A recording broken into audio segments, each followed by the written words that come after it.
예, 이어서 사회 이슈 짚어보겠습니다. 오늘은 임주혜 변호사가 함께하겠습니다. 어서 오세요. 반갑습니다. 네, 안녕하세요. 네, 첫 번째 소식 보겠습니다. 기독교 복음 선교회 JMS라고 하죠. 여기 정명석의 이 성폭력 범죄 등을 폭로한 다큐멘터리가 있었어요. 반향을 일으켰었는데 나는 신이다를 만든 PD가 다큐 내용과 관련해서 검찰에 넘겨졌다는 소식이 있는데 누가 어떤 그 문제를 제기했길래 이런 일이 벌어진 겁니까? 그렇습니다. JMS 내부의 어떤 비리 그리고 성범죄 같은 부분을 정말 적나라하게 공개했던 다큐멘터리죠. 네. 나는 신이다가 굉장히 큰 파장을 일으켰습니다. 이 나는 신이다라는 다큐멘터리 내부에 포함되어 있는 영상이 있었는데 그 영상은 JMS 측이 제작한 것으로 좀 추정이 되고 있어요. 예. 근데 그 영상 안에서 나체의 여자 신도들이 이 정명석 총재를 좀 즐겁게 해주기 위한 그런 용도로 만들어진 것처럼 보이는 그 영상인데 이 부분과 관련해서 이 내용이 그대로 얼굴만 모자이크가 된 채 그 내용이 이 다큐멘터리에 담겨지게 된 거죠. 물론 공익적인 목적이 강했습니다. 이 정명석 총재의 어떤 성 관련 범죄 그리고 JMS 내부의 이 문제를 공개하기 위해서 제작된 부분인데 네. 이와 관련해서 해당 영상에 등장하는 여자 신도 2명의 진술을 포함해서 JMS 측에서 성폭력처벌법상 특례법 그중에서도 카메라 등 이용 촬영죄에 그 대상자, 영상에 등장하는 대상자의 의사에 반해서 이런 부분을 배포하거나 공개하는 행위를 처벌하는 규정을 담고 있는데 이 나는 신이다의 다큐멘터리 PD에 대해서 이런 이 영상에 등장하는 사람들의 의사에 반해서 이런 부분을 공개한 것이다. 그렇기 때문에 성폭력처벌법상 처벌 대상이 된다고 이 부분을 고소를 진행했고 이번에 불기소, 그러니까 기소가 됐는데 불구속 상태에서 송치 의견을 받게 된 거죠. 그렇기 때문에 이와 관련해서 이 공익적 성격이 전혀 고려되지 못한 것이 아니냐 이런 이야기가 나오고 있습니다. 그렇군요. 자, 그 제보 영상, 그 영상에 다큐멘터리 영상에 나온 인물 중에 이제 JMS를 좀 뭐랄까요, 그 문제 제기를 하면서 그 제보한 피해자들이 있을 것이고 그냥 영상에 그냥 나왔던 다른 그 피해자들도 있을 텐데 그러면 그 영상에 나온 영상이 그 다큐멘터리 나온 영상이 JMS에서 제작을 한 것이니까 이 문제 제기를 JMS 측에서 했고 그걸 경찰이 어느 정도 받아들였다는 얘기입니까? 그렇죠. 이제 그 부분이 좀 논란의 여지가 될 수 있을 것 같은데 많은 분들이 이미 알고 계시는 것처럼 이 정명석 총재 이미 성폭력 관련 범죄 혐의로 1심에서 징역형을 선고받고 복역 중입니다. 항소심의 진행 과정인데 이 과정에서 이 다큐멘터리의 제작의 공익적인 특성은 이미 많은 부분 인정이 되었어요. 이를 통해서 실제로 이제 유명 그 제작자를 통해서 상을 받기도 한 그런 프로그램이거든요.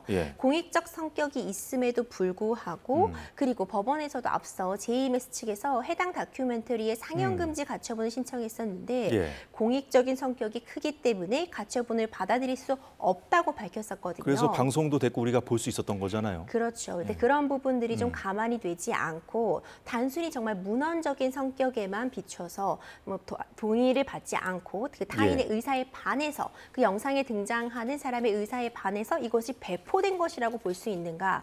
그리고 지금 얼굴 부분은 모자이크가 되었는데 그럼에도 불구하고 피해가 발생했다고 볼 수가 있는가. 이런 부분에 대해서는 좀 경찰 판단에 대해서 논란의 여지는 있을 수 있을 것 같습니다.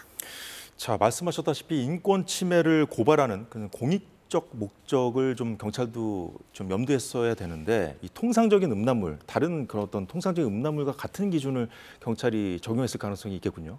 그렇습니다. 정확히 지적해 주신 것처럼요. 통상적인 그런 음란물이었다면 당연히 그 본인의 의사에 반해서 이것이 유포되거나 역리성을 띈다면은 그 자체로 처벌 대상이 되는 게 맞습니다.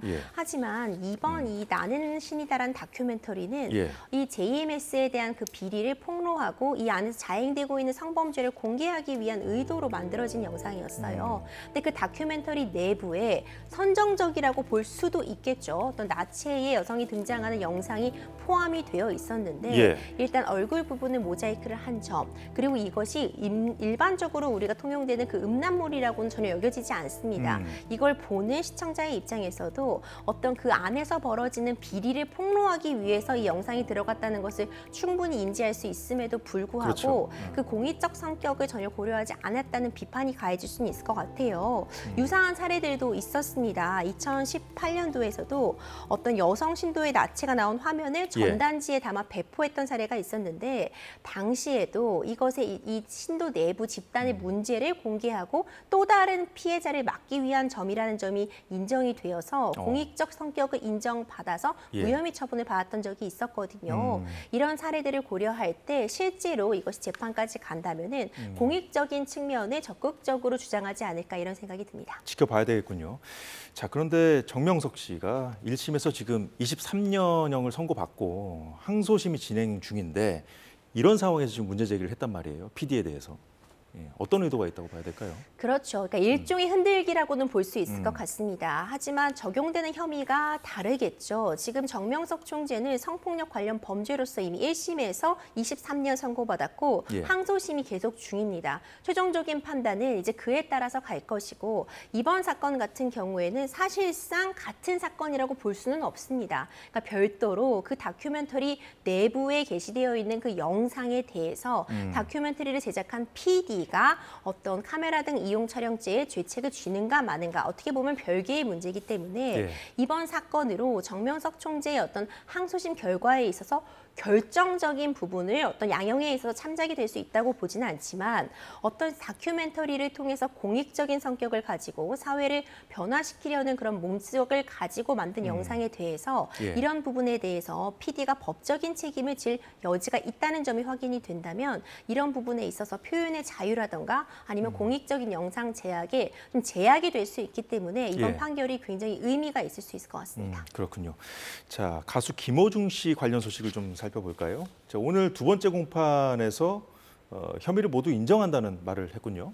그렇습니다. 지난달 있었던 1차 공판에서는요. 김호중 씨가 이 변호인을 통해서 아직 이 사건 자료를 모두 다 확인하지 못했기 때문에 일단 입장을 밝히지 않았습니다. 뭐 그런 경우가 종종 발생은 합니다. 워낙 형사사건이라는 것이 기록이 방대하기 때문에 변호인이 뭐 직전에 교체되거나 한다면은 시간이 부족하다고 해서 이제 2차 공판으로 어떤 입장 발표를 미루는 경우는 있거든요. 근데 이번에 이제 2차 공판이 있었는데 여러 가지 이야기들이 있었어요. 아마 다툴 수도 있을 것이라는 추측도 있었지만 범죄 혐의점, 위험운전 치상 부분이라던가 증거인멸, 범인 도피 교사에 대해서 일단 모든 범죄 혐의를 시인했습니다.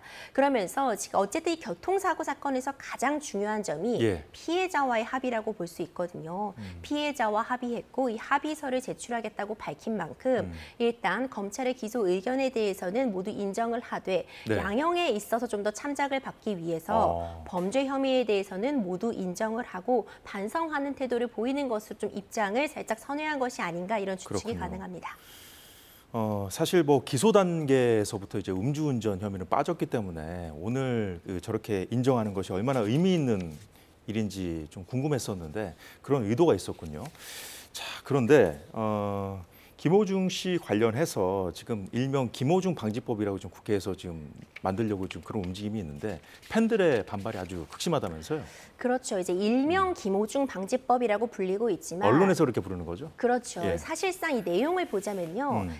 우리가 흔히 얘기하는 술타기 금지법이라고 보시면 됩니다. 이 술타기 수법이라는 것은요. 음주운전에 적발됐을 때 이것을 피하기 위한 그런 변칙적인 수단이라고 볼 수 있는데 음주 상태에서 운전을 하다 적발되면 일단 그 자리를 벗어나고 오히려 그 이후에 추가로 음주를 함으로써 나중에 경찰에 적발이 되었을 때 음주 축적을 하면 지금 운행 당시 자동차를 운전할 당시의 음주 상태가 아니라 그 이후에 술을 마신 것 때문에 어떤 혈중 알코올 농도가 검출되었다는 핑계를 대는 수법이죠. 그렇죠. 그러면 운전 당시의 혈중 알코올 농도 확인이 어렵기 때문에 처벌을 피할 수도 있다는 그런 법의 허점을 악용한 그런 사례인데요. 김호중 씨의 경우에도 음주운전 후에 도주하였고 이후에 또 추가로 편의점에서 술을 구입한 정황이 확인이 되었습니다. 술타기 의혹이죠, 그게. 그렇죠. 그리고 최종적으로 결국 이 혈중 알코올 농도가 유의미하게 측정이 되지 못했고 위드마크 공식도 산출이 제대로 됐다고 보지 않아서 검찰 기소 단계에서 이 음주운전 부분은 빠졌거든요. 그래서 이런 그쵸. 부분에 대한 문제 제기는 김호중 씨 사건 이전에도 있었지만 사회적인 관심이 특히 김호중 씨 사건을 통해 촉발되게 되면서 굉장히 여러 법안이 이렇게 음주 이후에 사고를 내고 다시 음주하는 행위에 대해서 더 엄하게 처벌하는 그런 법안들이 올라왔고 네. 이에 대해서 일부 팬들이 이런 일을 하고 있는 거지만 해당 그런 법안을 발의한 의원 사무실에 직접 전화를 건다거나 예. 문자를 남기고 이제 홈페이지 등에 이에 대해서 한 사람의 인격을 이렇게 말살해도 되느냐 이런 식의 좀 댓글을 남기고 있어서 이 부분도 좀 논란이 되고 있습니다.